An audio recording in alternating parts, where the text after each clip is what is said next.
Hey guys, Electro Ninja here, and welcome back to Electro Ninja's Lab. In today's video, we are once again talking about my favorite manga, Hat Atelier. Now, I have now read all the way through Volume 3. This is Volume 1 for those of you who haven't been keeping up with me. But this manga is amazing.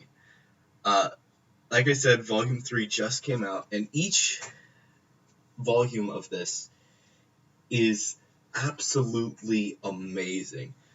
The story is about this young girl named Coco who wants to become a witch after for her entire life, but eventually at the beginning of this story, she accidentally petrifies her mother as well as her entire house. So now her teacher must train her to become a witch. Now, a few things of note is that Volume 1 and Volume 2 both end on very big cliffhangers. Volume 3 is an average cliffhanger, but the first two volumes end on very, very big cliffhangers. And it's actually really intense. This one ends in a dragon fight just beginning, and this one ends with guards attacking them. So, yeah, quite intense. But this video is mostly going to be talking about Hat Atelier Volume 3. Now, obviously, the manga has continued to be amazing, otherwise we wouldn't be talking about it once again for, I think, the fourth time. So I'm not going to be spoiling any of it in case you guys haven't read the manga at all, but it just released today, August 27th, and the next volume will be releasing in October, if I'm not mistaken. And yeah, so the cover for this one is Master Quelfrey, and he's probably the one character from this series that I want to cosplay. So that's something important to note. And on the back, it has Coco and someone else that's very important in this series. However, he doesn't get introduced until the end of the first volume and doesn't really get any, I guess, screen time would be the best, page time, until this volume, where he's actually a pretty major character, but he doesn't get introduced in this volume. He got introduced back in Volume 1. A few things of note is that, of course, this is made by Kamome Shirahama, and she has actually done quite a few things, including being a cover artist, and it explains a little bit about her on the backs of both Volume 1 and I believe Volume 2, but she was a cover artist for both DC and Marvel, so that's probably why I enjoy this so much. She designed all these characters, and you really see how important all of these characters are to each other, and the family dynamic between Master Quelfrey, his four apprentices, including Coco, and the other teacher, which is this guy. I always forget what his name is, but he's the other teacher.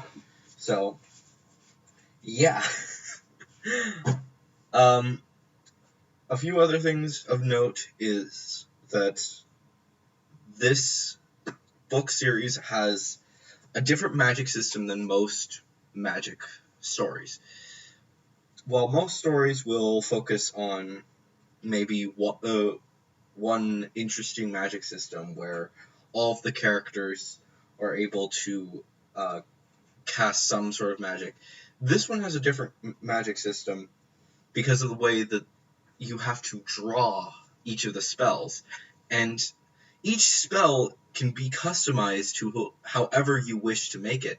Master Quillfree, one of the first spells he actually shows Coco is a spell to create a water flower, and it's absolutely amazing.